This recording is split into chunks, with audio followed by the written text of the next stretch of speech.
everybody, welcome back to the Basic Pocket Club. So today I'm going to be painting one of these pots, specifically highlighting Eevee, because Eevee's really cute and I painted it first.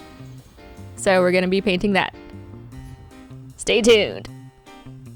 Alrighty, let's get started. We have our pot with our little plant succulents in there. I should have painted this beforehand, but that's okay.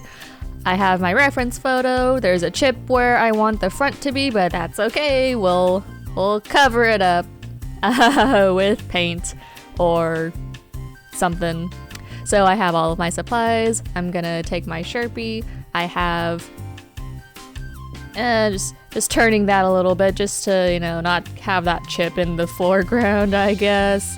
I did a little sketch of what I wanted it to look like, since I want to use the color of the pot to be, Eevee's color, so I don't really have to, put the whole Eevee there.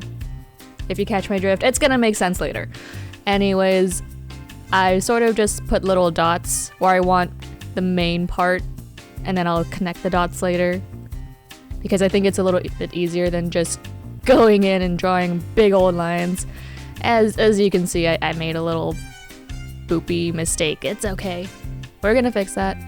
It's gonna come together. I promise. Like, see how the eyes right here are like way too stretched out and long and oval. They need to be more round, so I sort of fatten them up later. I promise it's gonna look good. Okay, see, kinda it's wider, yeah.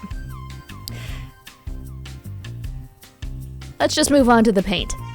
The paint's gonna make it all better. Oh, not with crusty orange. I can make orange. That's fine. Orange is red and yellow.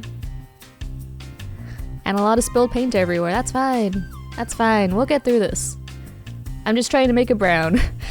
And if you don't know how to make brown, you just kind of toss all of those colors together. And it'll make brown eventually.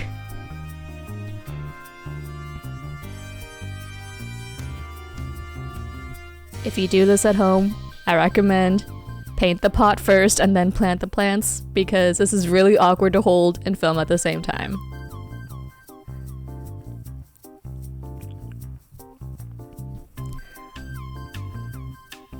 I'm trying to mix Eevee's coat color right here, the collar color, and I have this gold metallic. It doesn't really show up as gold metallic, but it sort of mutes the color, I found out, so that's why I'm using that there.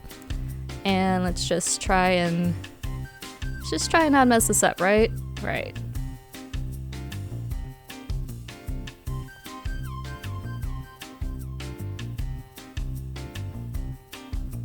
And I overdid it. We'll get back to that. Let's try and make the rest of it a little bit better first. Maybe I can fix it. Maybe I can... No, that's not coming off.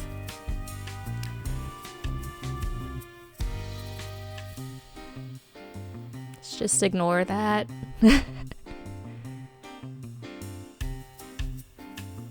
Maybe I can hide it in the shadows?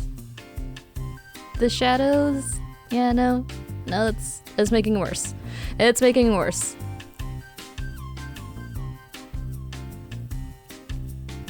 Oh, Google, you know me so well.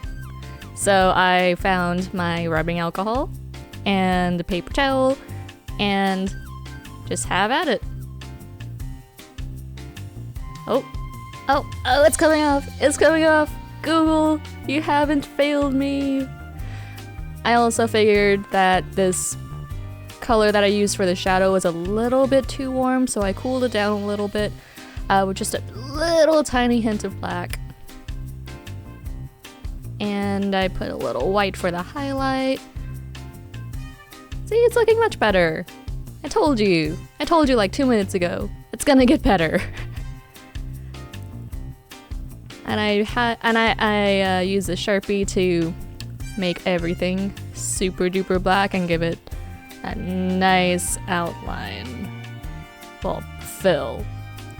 Artist terms. I'm not the artist. I also looked back, and acrylic paint actually dries darker than when it's wet. So the brown actually looked kind of black, and I made a lighter brown to make it contrast better. And even though it looks like the pot's color right now, it's going to dry a darker brown, kind of like that. Just giving it final touches, and that's basically it. This was not much of a tutorial, but I hope you guys liked it. Maybe I'll do some more in the future. Okay, thanks, bye!